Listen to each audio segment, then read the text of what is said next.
युग अलग है, समय अलग है, ऋतु अलग है और मौसम का प्रभाव अलग है। इनको चारों को अलग रखना पड़ेगा। अगर चारों को इकट्ठा लेके चलोगे तो समझ में नहीं आ पाएगा। अभी अगर कलयुग है प्रमाण करना चाहते हो तो बताइए मुझे, कोई बता सकता है? इजाजत है, लेकिन आप नहीं बताओगे। अगर कलयुग है तो बताओ, क्या सूरज महाराज जहां से आ रहे थे क्या उन्होंने आना बंद कर दिया? यहाँ पर राम की जगह में इमली फलना चालू हो गई। यहाँ पर गेहूं लगा रहे, चना फल रहा है, ऐसा कुछ हो रहा है क्या? नहीं हो रहा।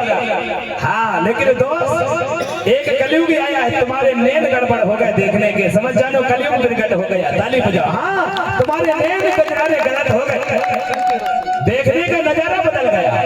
पहले के जमाने में बहन, नानी, दादी, मामी, मामा सबको सम्मान दिया जाता था। अब सारा रिश्ता दुरुस्त हो गया। कोई की बेटी हो, अरे मैं तो देखता हूँ, अरे किसी की बेटी निकल जाए सजी बजी तो अरे बाबा क्या क्या बातें करते हैं। और कहीं अचानक सुनो ना, ऐसा सोचने से पहले 10 बार सोचा करो। आज दूसरी की बेटी को देख करके हंसी आती है आपको, जब आप बुजुर्ग हो जाओगे और आपकी नातन निकलेगी और किनारे पे कोई मजाक उड़ाएगा तो बुरा लगेगा, क्योंकि उस समय तुम्हें बोलने का मौका नहीं मिलेगा दोस्त। ताली बजाने मिलेगा, क्योंकि तुम्हारा समय उस समय था जब तुमने मजाक उड़ा लिया। अब समय तुम्हारा सुनने का है तो सुनना पड़ेगा। इसलिए अच्छा चाहते हैं कि भगवान एक कान से ना सुनाई पड़े, ना आंखों से दिखाई ना दे, बस हमें तो यही चाहते हैं शांति मिले, बुरा ना हो किसी के साथ। इसी को तो युग कहा जाता है। कल छोड़ दीजिएगा, कल गोडी में शराब होती है, एक आदमी दारू पी के जाए तो कलयुग खड़ा हो जाता है। गोडी में कल्याण होती है दारू शराब, हाँ पूरा परिवार को खंडन करता है।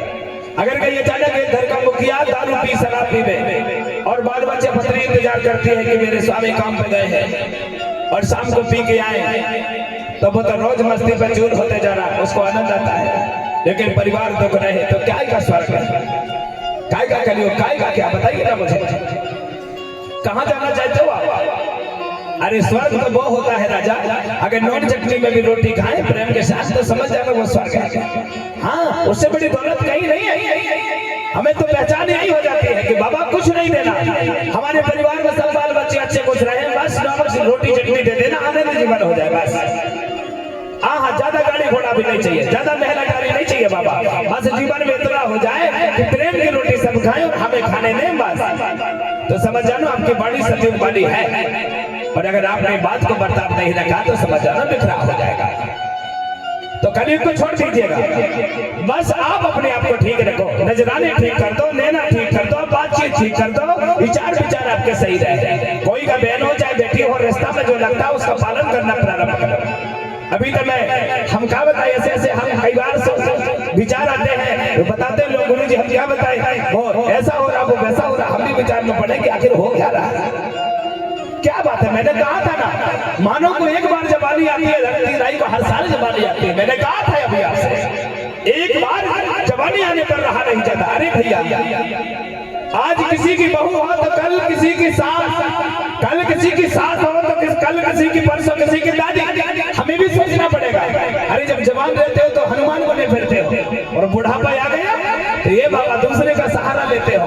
अगर आप जन्म से ही अगर ऐसा रहना चाहते हो तो सबको प्रेम दो ना भैया, प्रेम दो ना, तो सदा के लिए हिमाल पे हनुमान बने रहोगे। और अगर समय आएगा, ऐसी ऐसी तकलीफ देखा है मैंने, लोग पूछते नहीं है समय आएगा, कोई नहीं पूछा जाता। दुनिया में सब कुछ मिलेगा लेकिन वो प्रेम नहीं मिलेगा जो प्रेम तुमने प्रेम से बांटा है। अगर जवानी पे प्रेम बांट दिया होता, वो प्रेम बुढ़ापे में भी तुम्हें मिल गया होता। बोलिए माता पिता दादा दाई दा। मैं बार बार ता बोलता हूँ, दाई बोलता हूँ, दादा बोलता हूँ। अब आप लोग कहते होंगे मैया को भी मैं नर्मदा दाई दा बोलता हूँ। आप कहते होंगे गुरु जी क्यों नहीं बोलते? हम इसलिए नहीं बोलते भैया, कहीं अचानक जैसे प्रेम से हमने कहा कि नर्मदा मैया की जय, तो आप प्रेम से कहते हैं जय। और कहीं हमने गुस्सा से कहता है नर्मदा मैया की, आप कहोगे जय हो जाए। हाँ, गड़बड़ होता है ना दोनों शब्द, इसलिए हम जय मैं नहीं कहते, हम तो सेवा कहते हैं। मैंने कहा था ना कभी गुस्सा नहीं होना। कोई राम राम कहे तो गुस्सा नहीं होगा, मैं रोज बताता हूँ, बताऊंगा ना, क्योंकि हमारे लोगों के अंदर एक चैप्टर लगी हुई है बहुत बड़ी। हाँ, ये ब्रह्मांड, ये जो सिर है ना, ये ब्रह्मांड, ये धरती ब्रह्मांड नहीं है, ये सिर ब्रह्मांड है। इसी को ब्राह्मण कहा जाता है, जिसका ब्रह्मांड काम करता है वो अब यहाँ पर बता दिया गया है। मनुस्मृति में हमारे गुरु जी भी बैठे हैं कि भाई शूद्रों का जन्म पैर से होता है, वैश्य का जन्म कमर से होता है, क्षत्रिय का जन्म भुजाओं से होता है, ब्राह्मण का जन्म मुख से होता है। पर ऐसा नहीं है, कहने पे सोपड़ी होती है। ज्ञानी को ब्राह्मण कहा जाता है और क्षत्रिय को, जिसको लड़ने की क्षमता हो, उसे क्षत्रिय कहा जाता है। और पेट होता है वैश्य, जो सब चीज पचा के आहार कर देता है। और शूद्र उसे कहा जाता है, अचानक अगर मेली भी चीज है तो उससे निंगे पार कर दे, वो पैर होते हैं, उसे जन्म नहीं होता है। भले उसका उदाहरण गलत लिया हो, लेकिन उदाहरण ऐसा नहीं है जो मैं बता रहा हूँ वो सत्य है। ताली बजा, ऐसे ही है ना गुरु, ऐसे ही है। शूद्र यानी होता पैर, यानी सबको रोंद के निकल जाता है, और वैश्य यानी होता पेट, जो सबको पचा करके निकाल देता है। क्षत्रिय यानी होता है भुजा, यानी लड़ने की ताकत होती है। और मुख यानी होता है ब्रह्मांड, यानी जिसको ज्ञान प्राप्त हो तो समझ जाने वो ऐसा नहीं कि मुख से पैदा हो, नहीं होता है। जब भी होता तो सब मां के कोख से पैदा होता है। बोले लिखा क्या है, मैं इस बात में तोड़ नहीं करता, लेकिन प्रकृति में बात है और बात को रखना पड़ता है। बोलिए परम शक्ति फड़ा पेंदा। हाँ, तो इसी प्रकार से यहाँ बात आगे बढ़ जाती है। तो मेरे प्यारे, आपकी गाथा कहाँ है, याद है कि नहीं? कितने लोगों को गाथा याद है, बताओ। इनबाती जी ऐसे नहीं, हमें पता है कहां पर इनबाती जी बैठे हैं, गाथा बताना पड़ेगा राजा। कहां चल रही है, हम बहुत लंबे चले गए, समझाना बहुत पड़ता है ना, क्या करें, पहली बार आए हैं और पहली बार में तो भाई समझाना जरूरी है। अब यहाँ पे प्यारे गाथा चल रही थी गढ़ाधिपति, और यहाँ पे 7 बहना जिनका नाम है गंगा, गोदावरी, बेल गंगा, हीरो गंगा, राय गोदा, पेच गंगा, नर्मदा, ये मैंने बोला था। और भैया का नाम है, एक भैया है जिनका नाम है गोंडी में कोसी डैम, और हिंदी में नाम है उनका गढ़ाधिपति। और गढ़ाधिपति को जब 5 साल की उम्र हो गई तो समय का समय था, यहीं पर बात चल रही थी। सूरज महाराज निकल रहे थे और गढ़ाधिपति की उम्र 5 साल की थी। तो गढ़ाधिपति एक दिन बैठ करके मैया से कहते हैं कि माँ, यहाँ पे बताओ ना, ये पशु पक्षी क्या बोल रही है। यही से हम आगे बढ़ रहे थे, समझाते कि कौन चिड़िया पशु पक्षी कब कहाँ क्या बोलती है, इसी से हम आगे बढ़ गए। और गाथा को यही रोका था। यहाँ पर पूछने लगे, कहने लगे कि मैया ये पक्षी क्या बात करती है, ये वृक्ष का क्या नाम है। तो यहाँ पर विजयमाला और कुलित्रा देवी कहने लगे कि बेटा, ये आप क्या बैठे बैठे बातें करते हो, इनका कोई नाम तो नाम नहीं होता। बोले गढ़ाधिपति कहने लगे कि माँ, इनका नाम होता है और नाम होना चाहिए भैया। तो मैया बाबा से विदा लेते हैं और अब यहाँ पे नाम चेंज होता है। गढ़ाधिपति के बाद उनका नाम रखा जाता है शंभू बाबा। ताली बजाओ, शंभू बाबा। जो गढ़ाधिपति है वही उनका नाम प्रेम से पद देने के बाद शंभू बोला गया। शंभू एक पद होता है, जैसे गिरजा शंभू, तुलसा शंभू, नरका शंभू, विराट शंभू, गोला शंभू, मारा शंभू, विराट शंभू, नारायण शंभू, गोलासुर शंभू, ये शंभू होते हैं। पूरे 87 शंभुओं ने राज किया ये धरती में, 87। अब तो हम 88 में आपको कथा सुना रहे हैं। 88 में तो वर्ण व्यवस्था बन गई, शंभू का नाम शंकर रख दिया गया। नाम उस समय पर शंकर नहीं था, उनका नाम देवाती देव महादेव बाबा था और प्रेम से उनको सब लोग भोला कहते थे, वो प्रेम से शंभू कहा जाता था। ताली बजाओ, शंभू कहा जाता था। यहाँ पर गढ़ाधिपति का नाम, यहाँ उनकी 7 बहनों ने अपने भैया का नाम शंभू रख दिया गया। बड़ा प्यारा है मेरा भैया। हमारे घर में अगर 5-7 बेटियां हो, उनके बीच में एक भैया हो तो भूल के जला के चले रहता है। तो 7 बहनों ने अपने भैया का नाम रख दिया गया शंभू। तो समय समय गढ़ाधिपति यानी शंभू बाबा अपनी माँ से कहने लगे, बाबा से कि बाबा, ए झाड़ पेड़ पशु पक्षियों का नाम बताओ ना। अब यहाँ पे पिता विजयमाल राजा कहने लगे कि बेटा, इनका नाम माला हो सकता है। शंभू बाबा कहने लगे कि बाबा, इनका नाम क्यों नहीं हो सकता। बोले हो सकता है। तो भैया हम नहीं कह सकते, इनका नाम बोले तो आप ही बताइए। अब यहाँ पे विचार मंथन करते हैं। अमरकोट की पावन धरती पर गणाधिपति का जन्म हुआ। यहाँ पर विजयपाल राजा कुलित्रा देवी गणाधिपति और अमरकोट की पावन धरती पर उनका आगमन हुआ था। अब यहाँ पे पावनगढ़ संतान प्रगना बनकर तैयार हो गया। झाड़ पशु पक्षी चींटी मोंगी सब तैयार हो गए। जब सब तैयार हो गए तो भोले बाबा गणाधिपति अपने भैया बाबा से विदा लेते हैं और एक बहुत बड़ी पहाड़ी बावनगढ़ में निकल पड़ते हैं। उसी समय पर सतयुग था, मैंने कहा ना सत्य बोलते थे लोग, झूठ नहीं बोलते थे। तो भोले बाबा अमरकोट की धरती से निकलते हैं और जहां जहां से चलते हैं अगर पत्थर में भी पैर रखते हैं तो उनके पंजों के निशान पत्थर में भी बन जाते हैं। उस समय ऐसा सत्य बोलने वाली वाणी थी कि अगर भोले बाबा ने जहां पर पैर रखे हुए थे वहां भी उनके पंजों के निशान बन गए। अमरकोट की धरती से निकल जाते हैं और जैसे निकले भैया तो जाकर के सीधे चौड़ागढ़ पहुंच जाते हैं, जिसको आपकी भाषा में शंकर जी को कैलाश पर्वत बता दिया गया है। इसी प्रकार से गणाधिपति देवाधिदेव महादेव बाबा शंभू बाबा अपने चौड़ागढ़ पहुंच जाते हैं। और जैसे ही चौड़ागढ़ पहुंचे तो चौड़ागढ़ में जाकर सिलपत्थर के ऊपर बैठ करके अपनी समाधि लगाते हैं और पशु पक्षियों की वाणी को सुनकर अपने हृदय में धारण करते हैं कि कौन से समय, कौन सी ऋतु, कौन सा मौसम, कब पानी की वर्षा होती है, पूरा यहाँ पर मंथन विचार करते हैं बैठ करके। और बैठे बैठे वहां पर मनन करते जाते हैं। जो चीज अच्छी लगती है सब ग्रहण करते हैं।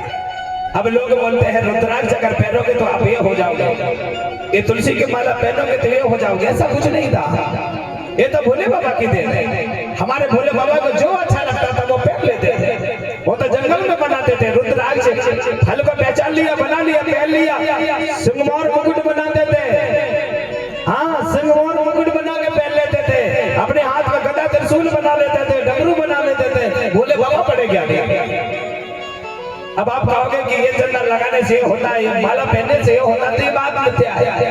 कहीं तक साबित नहीं कर पाओगे। ये सबके लिए सर्वोपरि है। कोई भी समाज हो, एससी हो, एसटी हो, ओबीसी हो, कोई भी हो, ये धरती में कोई भी जीव प्राणी हो, जिसको जो अच्छा लगता है अधिकार है वो पहन सकता है। ऐसा नहीं है कि ये फलाने जाति का ये नहीं पहनेगा, वो फलाने जाति का ये नहीं पहनेगा। ऐसा नहीं, बिल्कुल नहीं, गदा भी नहीं। आप सब लोग देवाधिदेव महादेव बाबा के परिवार के लोग हो, जो अच्छा लगे पहन सकते हो। ताली बजा सबको अच्छा लगे। हाँ, कोई किसी धर्म पंथ संत में नहीं, कभी मत बन जाना। कहीं पर जाति पाति का भेदभाव हो, बंटवारा हो, ऐसी कथा नहीं सुनना। आपको सुनना था, मरवाता सुनना। अगर सर्वोपरि मानव के लिए सन्मान का रास्ता वाली बात हो तो सब लोग चले जाना। यहाँ पर देवाधिदेव महादेव बाबा, यहाँ पर पशु पक्षी जीव प्राणी की वाणी को सुनकर हृदय पर धारण करते थे। बाबा का मन भाग भाग हो गया। अब बैठे बैठे भैया अब यहाँ पे भोले बाबा की उम्र 5 साल की थी जब निकले थे घर से। अब बाबा को बैठे बैठे तपस्या करते करते सबके पहचान करती बाबा को 11 वर्ष बीत गए। 11 वर्ष बैठे बैठे बीत गए और 5 साल उम्र के हो गए, यानी 16 वर्ष बीत गए। यहाँ पर बाबा को याद नहीं आ पा रही। बाबा तो मगन हो गए अपने, उन्होंने ध्यान नहीं दे पाई कि क्या करना चाहिए, क्या नहीं करना चाहिए। यहाँ पर मैया बाबा को बाबा की याद आ रही है। विजयपाल राजा और कुलित्रा देवी एक पुत्र था। अगर किसी का बेटा एक और घर से निकल जाए तो तकलीफ होती है। कहते हैं ना, अगर संतान ना हो तो 1000 दुख होता है। अगर संतान होने के बाद अगर माता पिता की सेवा ना करे, दुख दे परिवार को, तो लाखों दुख पैदा हो जाता है। लेकिन उसी बीच में अगर कहीं परिवार अपना बेटा अपने माता पिता का नाम कर दे ऊंचा तो गर्व से सीधा चौड़ा हो जाता है। यहाँ पर गर्व की बात में से चल रहा था। देवाधिदेव महादेव बाबा लौट के नहीं आया। जब लौट के नहीं आया तो उन्होंने विचार बनाया कि मेरा बेटा कहाँ चला गया। समय का समय था। विजयपाल और माता कुलित्रा दोनों रो रहे थे।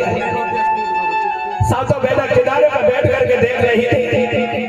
उन्होंने विचार किया कि आज मैया बाबा क्यों रो रहे हैं। उन्होंने पास में जाके माँ को पूछा, बोले माँ क्यों रो रही हो, क्या बात है। तो माता कुलित्रा देवी बड़ी बेटी गंगा से कहने लगी, बेटा आपका जो भैया है बोले लौट के नहीं आया, 5 साल की उम्र से घर से निकला है। उन्होंने कहा माँ हाँ ये बात सही है, पर बोले माँ रोने की क्या बात है, आज नहीं तो काला जाएगा।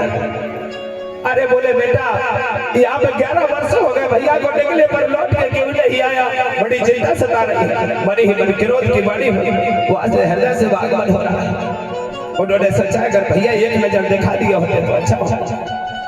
बड़ी बहना को रोने आगे कहने लगे, माँ हम आपसे एक बात कहते हैं, हम सब बहना आपके चरणों की दास है और आपने हमें दुनिया दिखाया है, अगर आप हमारी बात को मानोगे तो हम आपसे कुछ कहे। जब माल राजा कुलेत्रा कहने लगी, बेटा क्या बात है बोलो। बोले कुछ नहीं है, आप कृपा करो हमें आदेश दे दो, तब तक भैया ना मिले तब तक हम लौट के तुम्हारे दरबार अमरकोट की धरती पर नहीं आएंगे। ताली फिर से बजाना पड़ेगा। अमरकोट की धरती पर लौट के नहीं आएंगे जब तक हमारे भैया देवाधिदेव महादेव भोले बाबा नहीं मिलेंगे। हम पूरे सवा रात झाड़ी वनस्पति पर ढूंढेंगे, अगर भैया ना मिले तो हम लौट के नहीं आएंगे। उन्होंने सोचा, बोले जाओ बेटा हम आशीर्वाद देते हैं। अब यहाँ से सातों बहना भैया बसराम अब निकल चलते हैं अपने देवाधिदेव बड़े भैया शंभू बाबा को ढूंढने के लिए, और हम सब लोग चलते हैं भोले बाबा को ढूंढने के लिए।